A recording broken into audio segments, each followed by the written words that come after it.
Bom dia, boa tarde, boa noite, sejam bem-vindos a mais um vídeo aqui no canal.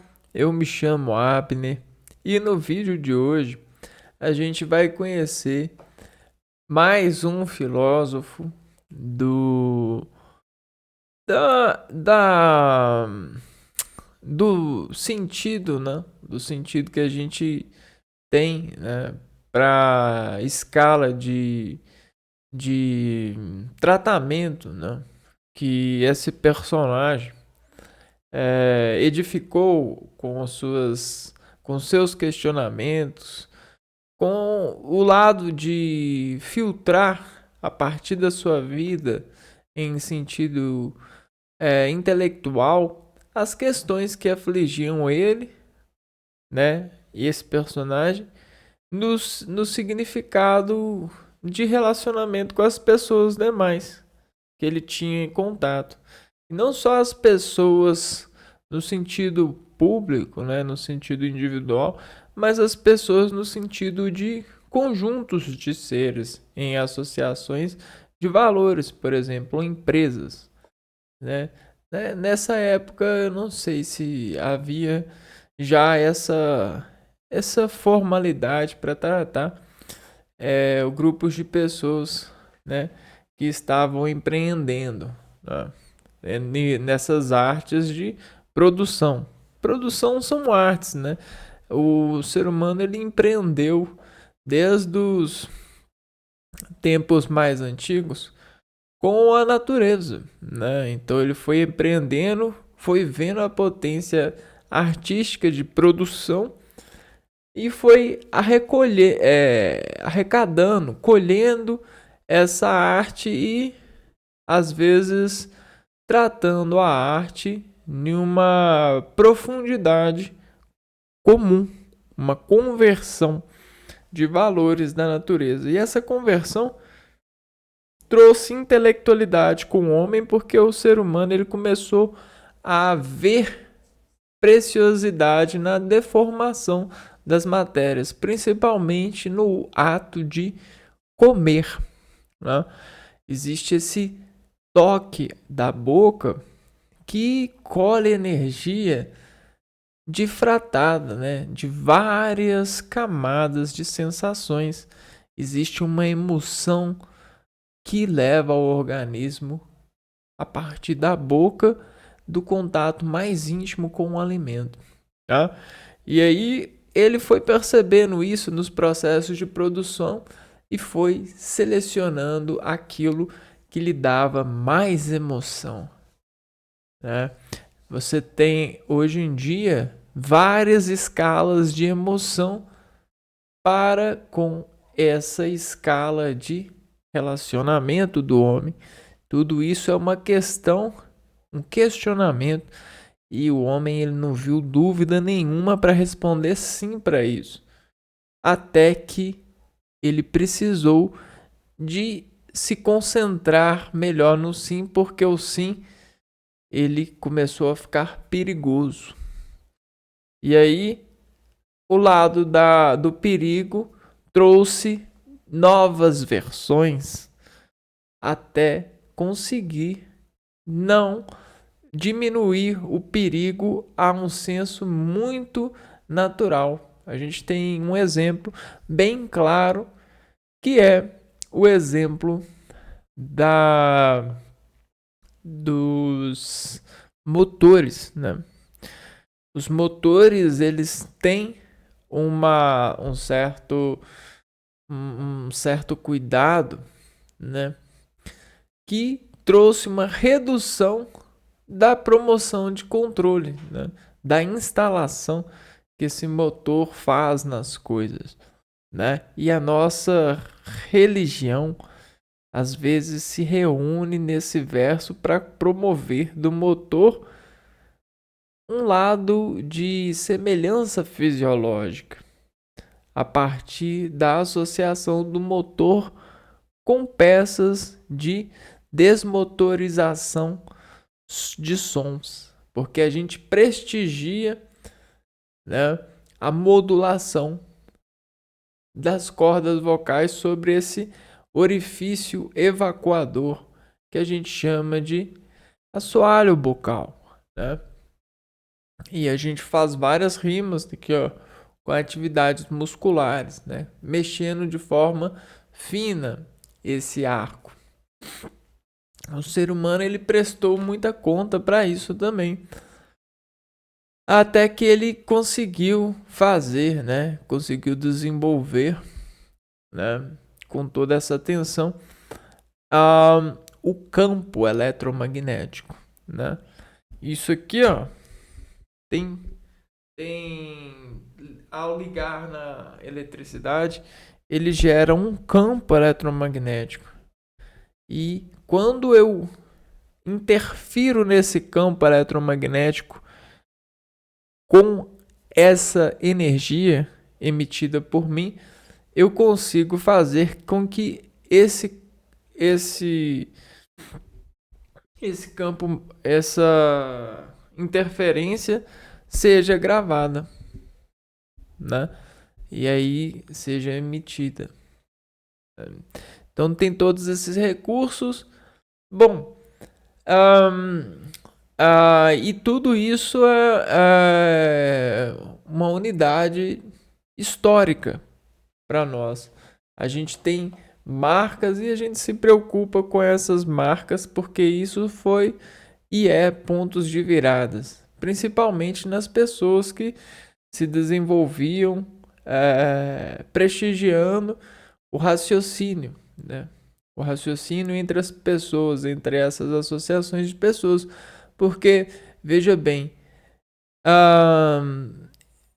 nessa época, em 1700 e tal, existia a separação, né? As pessoas trabalhavam na agricultura, outras pessoas pescavam, outras pessoas trabalhavam em montagens de peças e algumas pessoas trabalhavam pensando de forma a utilizar do pensamento uma doutrinação. O que é a doutrinação? É muito diferente do que hoje em dia tenta expressar, porque a doutrina é uma palavra que foi, de certa forma, muito utilizada. É um óleo muito saturado por nós, né? Mas a doutrinação, ela nada mais é do que marcar aquilo que é bom para a pessoa e examinar a pessoa a partir desse bom para ver o que ela tem de ruim. O que ela se afasta desse bom. E o bom naquela época era o seguinte, é você ter um dia a dia bom, né? Uma semana boa. Então essa investigação, ela se apura por aí. Ela não é baseada no quanto a sua conta bancária tem de dinheiro, quantos likes você tem na sua rede social, quantos seguidores, quanto vale a sua casa, nada disso. Nessa época, a doutrina ela estava dita se você estava no caminho certo, né? Se você na idade que você tá, você tem aquilo que você precisa ter e você tá entregando o potencial que você precisa ter, e se não, por quê? Então tinha essas questões de doutrina, né? Isso é até uma composição harmônica. Não sei se vocês sabem, mas a missa, né, o lado religioso, esse lado de técnicas de hidratar o ritmo do corpo em reunião, né? O sistema nervoso, todas essas questões que naquela época ainda tinham um certo teor de mistério, havia muita investigação, né? O racionalismo começava a entrar no ar. As pessoas elas tinham uma missa que era tocada. Muitos compositores escreviam composições de forma tão técnica para fazer com que a música, esse produto, exportasse ao organismo das pessoas a sensação que a doutrina encontra-se bem, né? Aquele elevar do si. É como se o ser começasse a voar, a dormir no som, a ir para a intimidade com Deus ou com o Criador da potência que pode gerar esse encadeamento, essa bondade, essa doutrina. Então isso era o lado, era a forma que se tinha para poder investigar. Você tem uma certeza até então, e dessa certeza, que é uma certeza para todos, você investiga as incertezas dos demais. Então você tem um padrão e você tem os desvios padrões.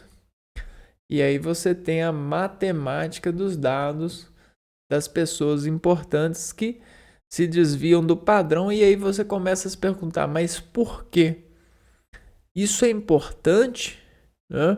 Por que você acha que é importante? Será que a gente tem que mudar o padrão?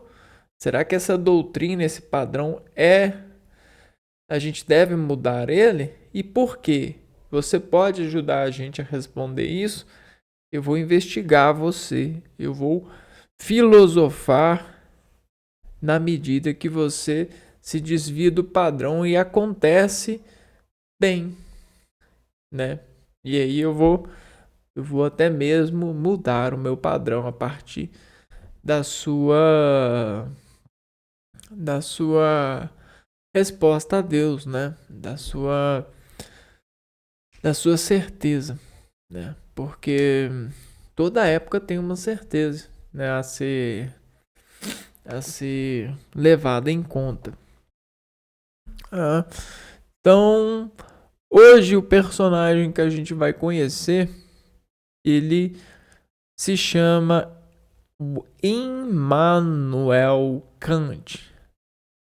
Então vamos conhecer, vamos cumprimentar esse personagem na história da filosofia. Aqui a gente tem um dígrafo de M nesse nome, ó. MM. Então, tá vendo? Olha, a gente tem uma como se fosse uma parede aqui, né? Uma barra de contenção que desmonta um M, né? Pressionando, né? Aqui, ó, um M. Esse dígrafo em M, ele remete uma baixa, né? Ele abaixa tudo ao favor do Anuel. Quem percebeu?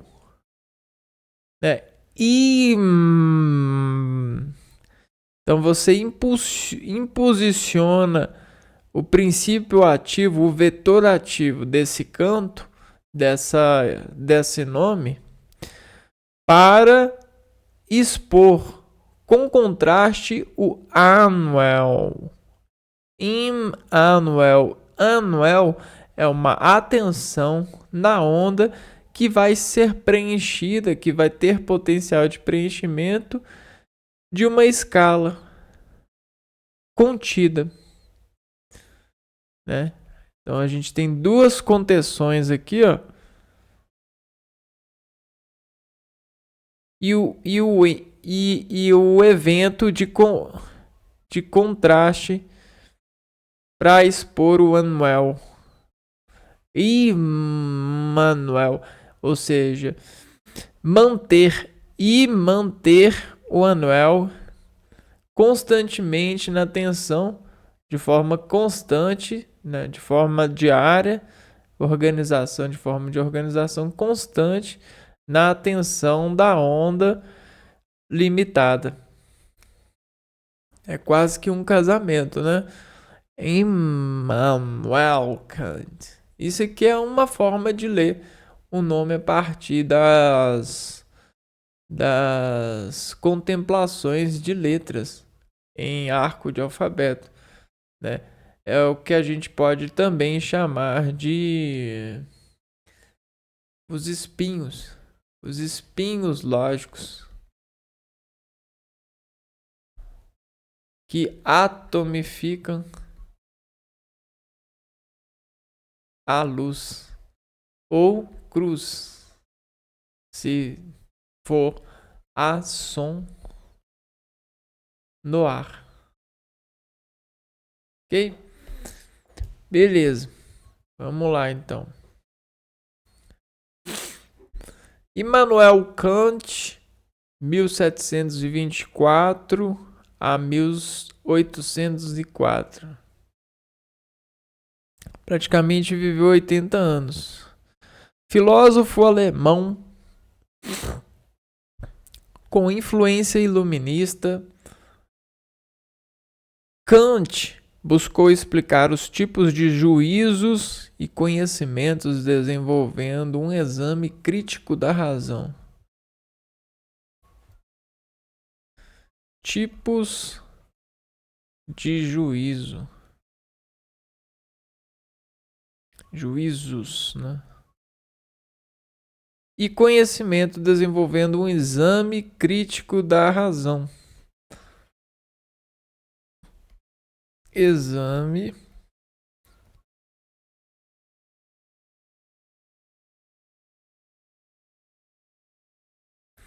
Então, a razão, ela é um assassinato, né? A gente assassina tudo em nome da razão. Então, a razão, ela é filha da seleção. Então, a seleção, ela gera uma razão por todos, né? E essa razão, ela é um acesso para a crítica das demais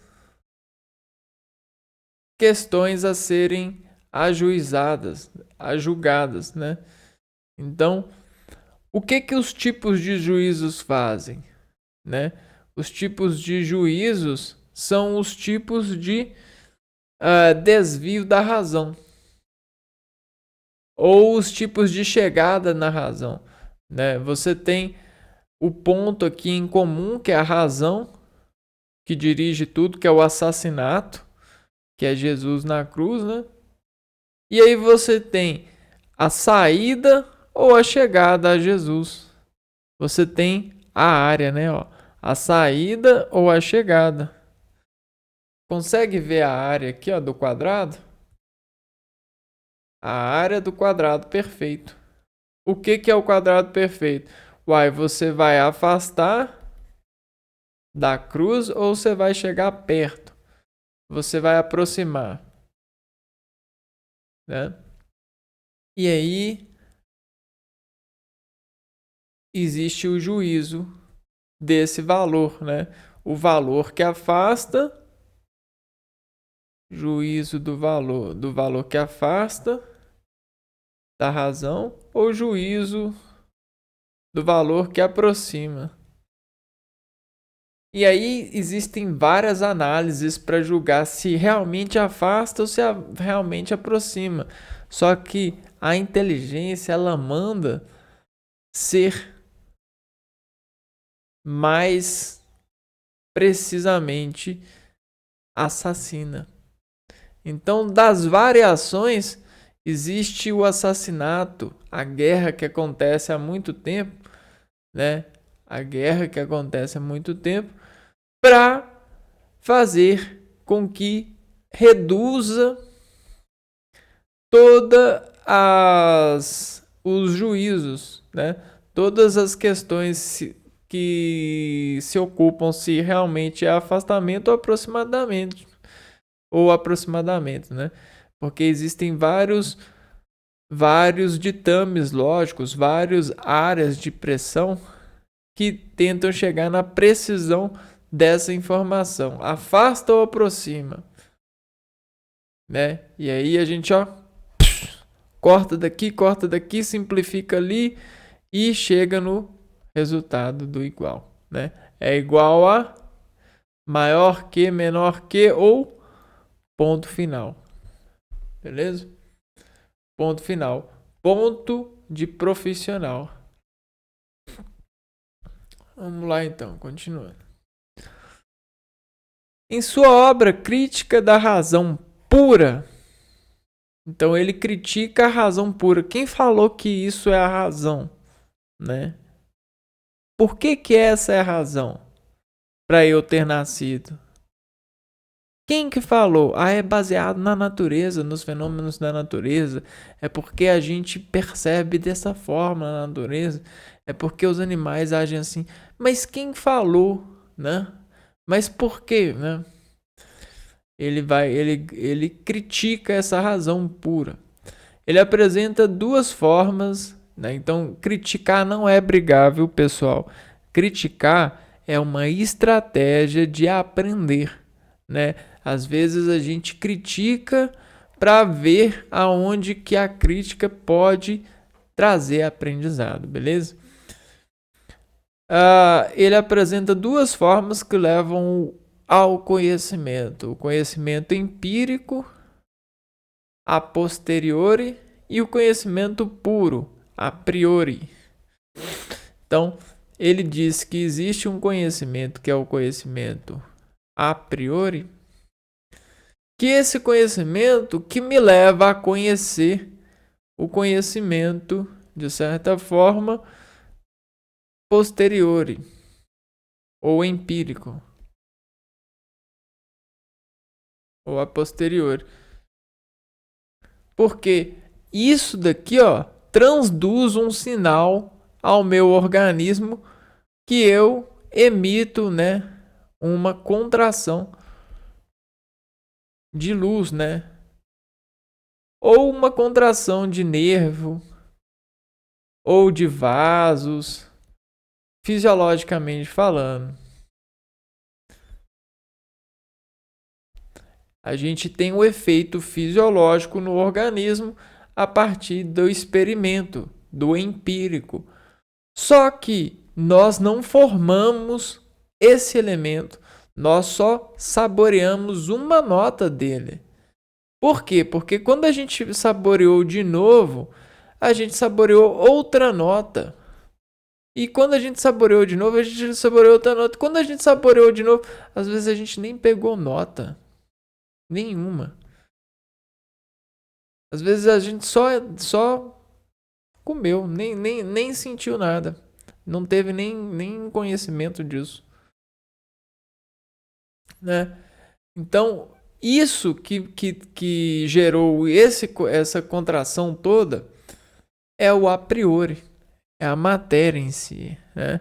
A gente experimentou um pedacinho de sensação, de relação dessa matéria. A gente não tem o conhecimento a priori dela, o que ela sente, como ela é formada, será que ela pensa, será que ela fala, né? Às vezes a gente tem até medo de saber, porque de repente se ela fala, se ela sabe, se ela tem a vida dela, a gente acaba ficando com medo de nos relacionar da forma que a gente relaciona com ela. Então às vezes a gente até bloqueia, sabe? Porra, a gente vai falar assim, porra, essa fruta aqui ela fala, velho. Nó, carai, eu tô comendo um ser vivo também? Nó. Aí é foda, hein? Tipo, sei lá, né? Depende da pessoa e da reação, isso, aquilo. Além dessa obra, merecem destaque a fundamentação da metafísica dos costumes e a crítica da razão prática. Em resumo, a filosofia kantiniana buscou criar uma ética cujos princípios não se baseassem na religião. Então tá vendo aqui, ó? Lê bem, ó. Filosofia kantiana buscou criar uma ética. Então não é a pessoa do indivíduo que vive, que sofre, que apanha, que tem que comer. Não é a pessoa, é o personagem que desmaterializa uma parte do seu tempo para empreender em personagem, profissionalizando o lado filosófico de prestar atendimento, serviço, produção de arte para a sociedade, né? Assim como os outros também prestavam na produção de bens de consumo, de formas de agricultura, de técnicas, cujos princípios não se baseassem na religião, e sim em um conhecimento fundamentado. Por que se basear na religião é problemático? Porque a religião ela é muito informada e muito influenciada pela região. Religião, ela sofre influência de região. Então, às vezes, se basear no conhecimento religioso é perigoso, porque o conhecimento religioso ele é muito regado de costumes, de influência de região, né? De registro de dados de região. E aí, quando você tem uma ética cujos princípios se baseiam na religião, isso pode ser perigoso. E aí o que acontece? Ele dizia assim: conhecimento precisa ser fundamentado na sensibilidade e no entendimento. Por quê? A sensibilidade e o entendimento, né, ela pode ser independente, ela não pode sofrer desvio de influência, né? Por exemplo, se eu te dou um pastel, falo, toma esse pastel aqui, ó. E aí você come, né? Você, come e você afirma, né? Você tá em dúvida se come ou não. Aí você come e afirma assim, pastel bom. Agora, se a religião vira e te influencia, falando que o pastel é uma coisa de pecaminosa, que a gente não deve comer pastel, isso, aquilo, né? E aí eu te dou um pastel, e aí você vai, na dúvida, você vai falar assim: não posso. Pastel é proibido. É ruim. Ou até mesmo você pode comer e dizer que é ruim, né? Porque você sofreu um processo de influência da religião na sua região. Porque em outra região, às vezes eles têm a receita do pastel e falam que pastel é uma coisa maravilhosa, que só Deus pode ter feito um pastel. Entende? Então tem essa questão, e o Kant ele já abordava esse preceito para produzir melhorias na sociedade em que ele vivia e acreditava. Essa é a imagem do Kant. E aí a gente parte para a biografia dele. Immanuel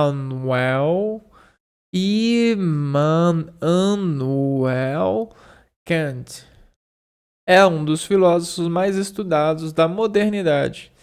Então, hoje em dia, existe muito acesso a informações dele, porque, de certa forma, ele tem um potencial de influenciar as pessoas na prática da filosofia.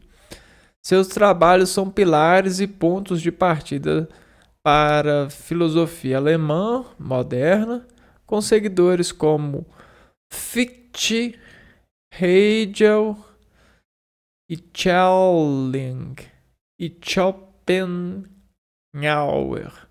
Schopenhauer. Kant tentou resolver as questões entre o racionalismo de Descartes e Leibniz e o empirismo dos filósofos David Hume e John Locke. Então ele tentou resolver questões, dialogar com os pensadores da sua época.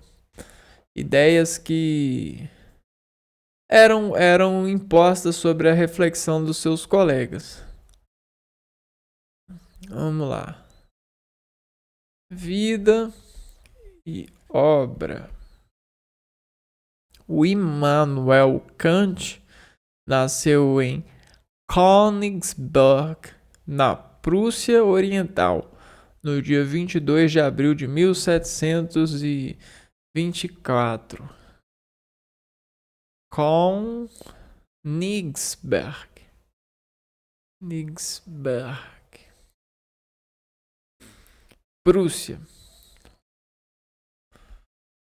Prússia Oriental. Nasceu em 1724. Então tem bastante tempinho, né? Claro que em tempo histórico isso aqui é pouco. Mas se for pensar na época que ele nasceu, mudanças já aconteciam em uma velocidade superior. Foi o quarto filho do casal Johann Georg Kant, fabricante de arreios para cavalgaduras, e Ana Regina Kant. Viveu uma vida modesta e devota ao luteranismo. Estudou no colégio Fredericiano antes de ir para a Universidade de Königsberg. Assim, após passar a adolescência estudando num colégio protestante, vai para a Universidade de Königsberg em 1740. Vamos ver aqui. Königsberg foi o nome de uma cidade na Prússia que hoje é Kaliningrado, na Rússia. Foi a maior cidade alemã do leste até a Segunda Guerra Mundial. A gente tem algumas imagens aí.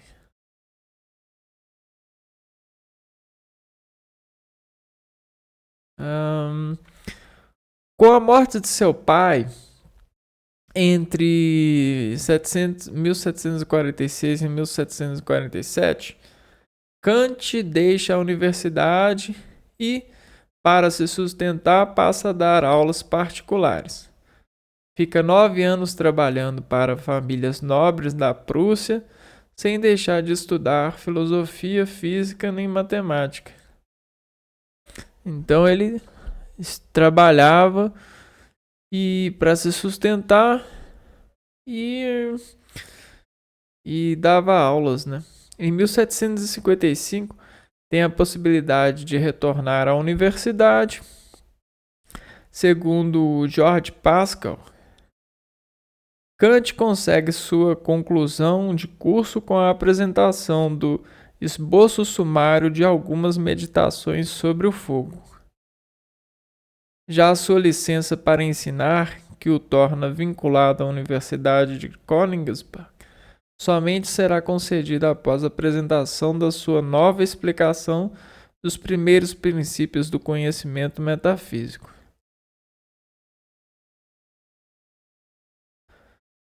Interessante, né? A licença para ensinar na faculdade aqui, ó. Apresentação de sua nova explicação dos primeiros princípios do conhecimento da metafísica. Então, de certa forma, ele aprendeu um pouco com os professores e depois ele se tornou autodidata. Na verdade, eu acho que toda pessoa que quer crescer em algo, cria um autodatismo nesse algo para ver do seu modo a distância que ele consegue de conhecimento desse algo, né? Desse alvo de saber. Então eu acredito nisso. Todas as pessoas, quando elas querem se desenvolver em algo, elas meio que se tornam autodidatas.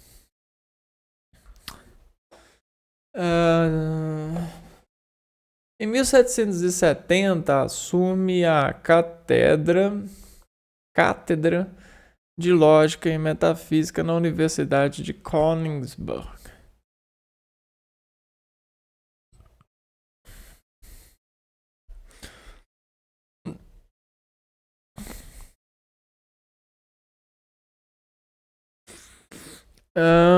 Nesse momento termina a chamada fase pré-crítica kantiana, na qual predomina a filosofia dogmática.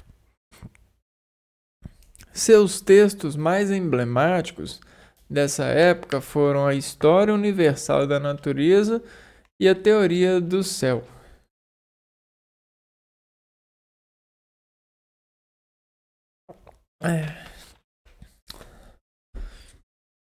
Textos emblemáticos.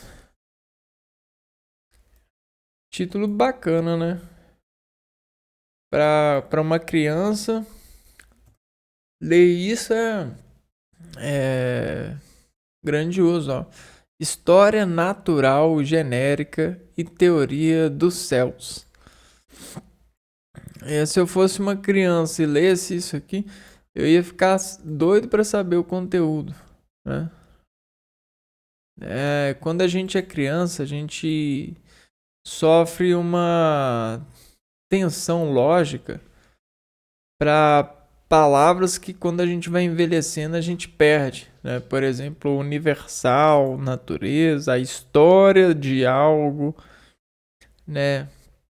Teoria do céu, tudo isso é muito forte para uma criança, né? Então, às vezes, quando a gente consegue voltar a ser criança para ler alguma coisa dessa, a gente acaba vendo, lendo, sentindo diferente o conteúdo, né? Só por conta dessa enigmatização, desse imã, né? Desse elo de resignificar uma lógica, um trabalho, né? Na segunda fase do autor é superado o sono dogmático, a partir do choque sofrido pela leitura dos escritos do filósofo David Hume. Nessa fase, Kant irá escrever a crítica da razão pura e crítica da razão prática. Então foi o que a gente viu ali, né? Crítica da razão. Tem a razão pura e a prática. E aí ele escreve nessa época suas críticas. Vale destacar que existiam na época técnicas de escrita, né? Técnicas, por exemplo, que se hoje em dia a gente tem uma certa receita de como fazer, né? Um artigo, né? Como escrever um artigo, como fazer uma experiência, né?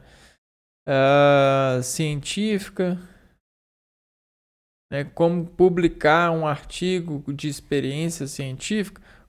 Se hoje a gente tem receitas para isso, na época tinha receitas para escrever, né? Crítica da razão. E aí o cara poderia elaborar, ó, eu vou pensar em tudo que eu quero criticar, vou levantar os dados, vou analisar as pessoas, vou perguntar, vou ver como que elas fazem isso, aquilo, e vou fazer isso e vou chegar no resultado e vou operar esse resultado e vou chegar em algo comum a eles e algo que aparece de vez em quando. Então existe essa estatística, todo esse lado, né? Por isso que levava anos.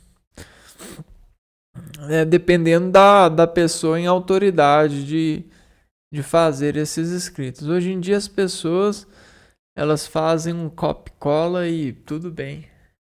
Amor à fama, né?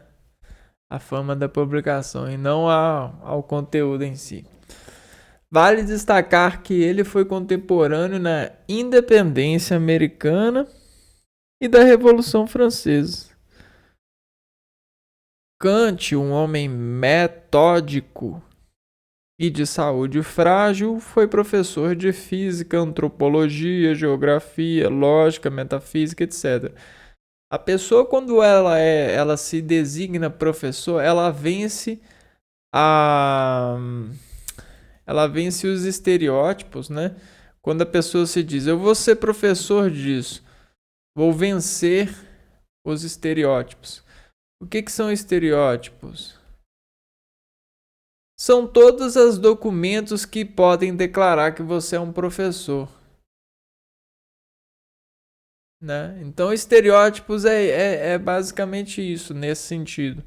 A pessoa, os seus colegas, né? A pessoal que está com inveja de você vai falar assim: você não é um professor porque você não trabalha com isso, não publica artigo, não baseia isso nisso, não faz isso. Só que a arte, né, de ser professor, né, tá na prática de ensinar. E a prática de ensinar é ter humildade para aprender. A humildade que esse camarada teve para aprender, tentando ensinar, porque ninguém sabe física nenhuma. As pessoas tentam ensinar para ser humildes, para tentar saber alguma coisa em um dado momento, porque ela obviamente vai esquecer. Não é eternamente sábio, né? Ninguém é eternamente sábio. Ninguém consegue segurar uma sabedoria para sempre. Então, foi professor de física, antropologia, geografia, lógica e metafísica. Em sumo disso, ele com essa humildade de tentar, né, ensinar isso, ele foi conseguindo arrecadar lógica, né, trabalhos lógicos para formar o seu pensamento. Além disso, escreveu alguns ensaios sobre histórias e política. Morreu aos 80 anos em Königsberg no dia 12 de fevereiro de 1804.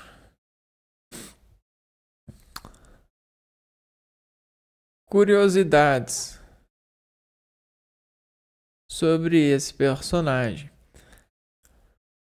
As obras de maior destaque de Kant se dão a partir da sua segunda fase, na qual produziu freneticamente. Immanuel Kant era metódico, sistemático e pontual. Então, metódico, pontual. Ou seja, ele queria arrumar uma namorada, né? Precisamente às 13h30, ele saía para passear, sendo esse um evento usado pelos vizinhos para regular os relógios na cidade. Aí foi brincadeira demais, né? Há quem diga que o único momento em que Kant perdeu o horário de seu passeio para o espanto geral foi quando ele se pôs a ler uma obra de Rousseau. Dizem que foi para encontrar o carteiro que lhe trazia notícias da Revolução Francesa. Então, isso aí é brincadeira, né? Principais ideias de Kant.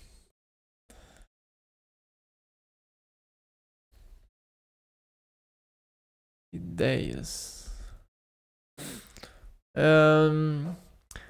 Para quem não tem iniciativa para louvar uma ideia, para agradecer, para bendizer, para achar que a ideia é algo incrível, é bonito, é charmoso, é fofa, tá aqui uma dica, né? Imagina que o seu filho, né? Você não tem filho, mas imagina que seu filho, de alguém que você ama ou pratica amar, pratica fazer o maior amor possível, amar da maior forma possível, porque dando amor você vai receber esse amor. E aí essa pessoa gerou esse filho, vocês geraram esse filho, e esse filho teve uma ideia. Agora você entende o valor da ideia, né? A ideia, ela parte de algo que é nosso, que está em nós, que é vontade da gente saborear, né? Só que às vezes a gente está tão ocupado que a gente não consegue contemplar a natureza e ter a ideia. Só que aí vai lá e um filho da gente, um filho da mãe, vai lá e tem uma ideia. Então, tá vendo? O filósofo, o filho lósofo, lógico, né? Sofro de lógica, filho, né? Então, por quais lógicas que fazem um filho sofrer, né? Sofrostar. Principais ideias dele, então. Então, agora você tem ideia do que as ideias podem valer emocionalmente falando, né? Podem valer até mesmo como alimentos. Kant revela que o espírito ou razão modela e coordena as sensações, das quais as impressões dos sentidos externos são apenas matéria-prima para o conhecimento. Então, olha só, espírito é como se fosse o espelho do processamento que a gente tem do lado exterior, das frequências, de tudo aquilo que a gente quer saber. O espírito ou razão, então a unidade formadora ou formatora, né? Unidade formatora ou formadora de reação para o espírito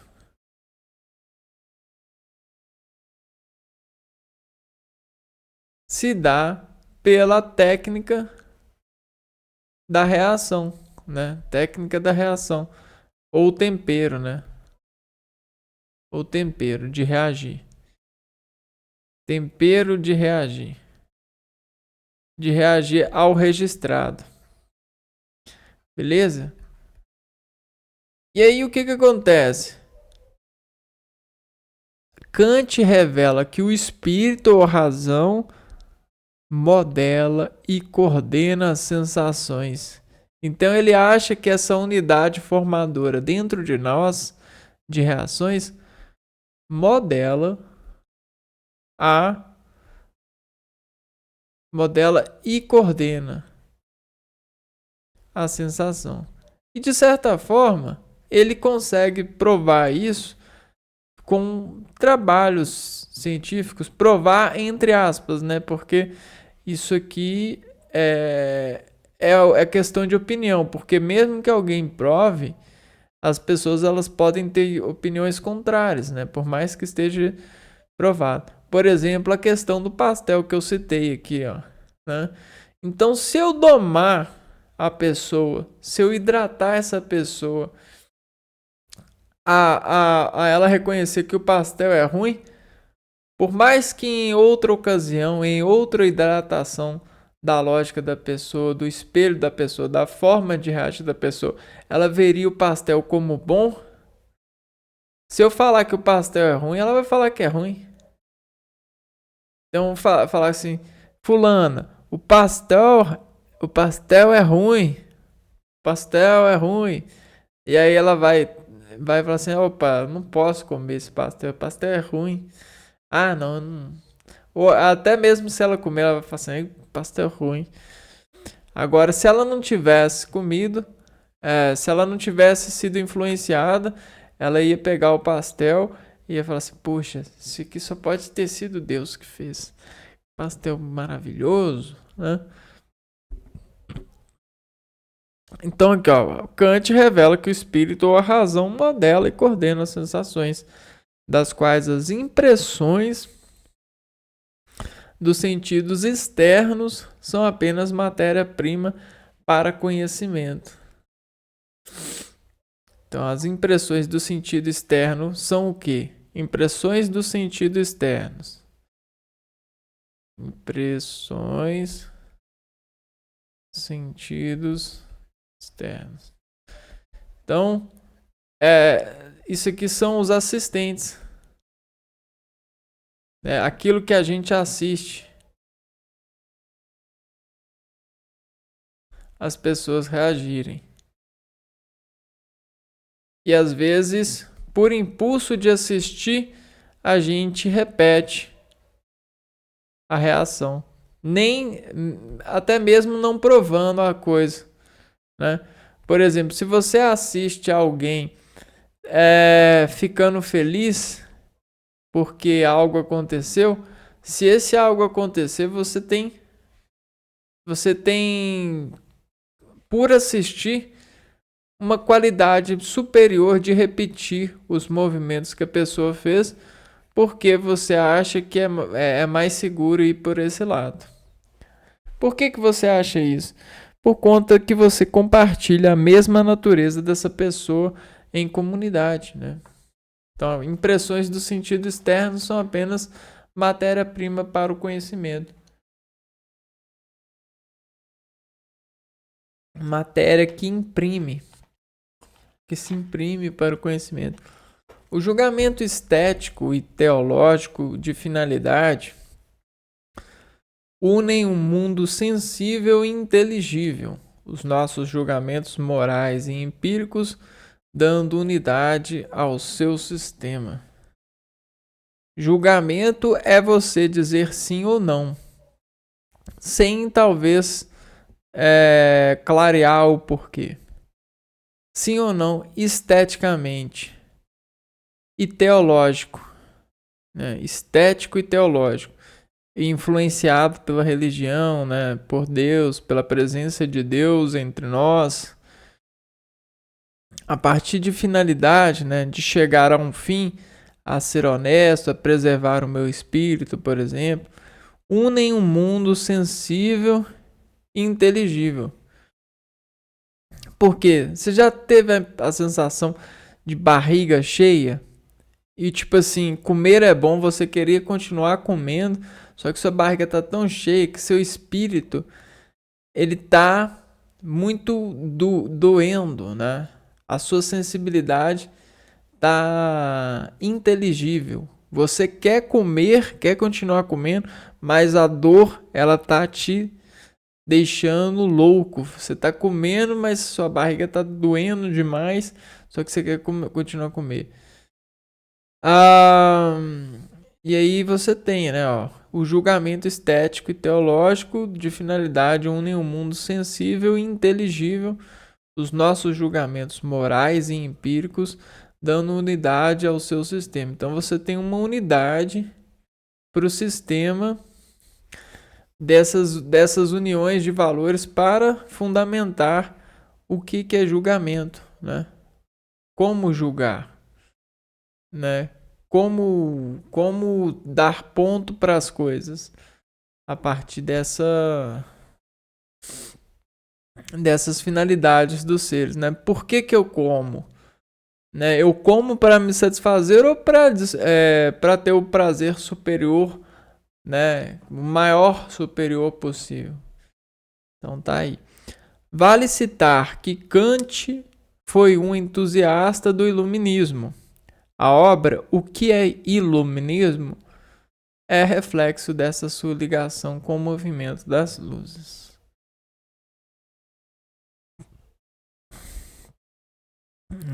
Então, se o ser humano ele é alguém que quer usufruir da natureza para um mundo melhor, ele,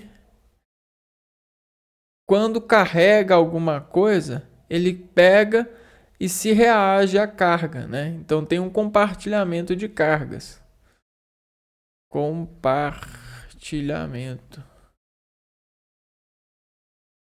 Esse compartilhamento de cargas deforma o ser humano a partir das suas ideias. Essa deformação de carga causa uma iluminação diferente nesse ser. A iluminação diferente é uma prática que condiz ao homem segregar melhor essas relações de forma que ele consiga se iluminar, se ver, se vestir, gostar de si mesmo, sobreviver, né? Então, e ser visto por isso, ser notado por isso. Immanuel Kant. Nessa obra, ele sintetiza a possibilidade do homem seguir sua própria razão, o qual seria ao mesmo tempo a saída do homem de sua menor idade. Então, para o homem se tornar adulto, o que é iluminismo? Né? Ele sintetiza em sua obra como o ser humano começa a entender sobre a iluminação e sobre o seu poder de escolha para ser iluminado. Essa é definida como a incapacidade do homem de fazer uso de seu próprio entendimento. O fato do homem não ousar pensar por motivos de covardia e a preguiça são principais motivos do permanecimento humano na menoridade. Né? Uma coisa da preguiça que acontece com o ser humano é propaganda. Propagandas são pesos para os pensamentos ou para a arte de pensar. A propaganda coloca um peso no seu pensamento que te dificulta pensar, né, na razão verdadeira, se vale ou não comprar algo. Muitas pessoas compram algo porque estão com preguiça de pensar se vale ou não mesmo, se tem motivos para comprar ou não. É. E aí elas não conseguem fazer esses julgamentos. Bom.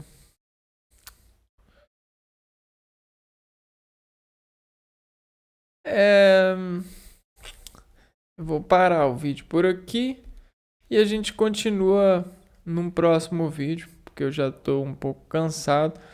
E a gente continua no próximo vídeo a falar mais sobre o Kant, né? Aí a gente fecha. Um abraço para vocês e até o próximo vídeo. Fui!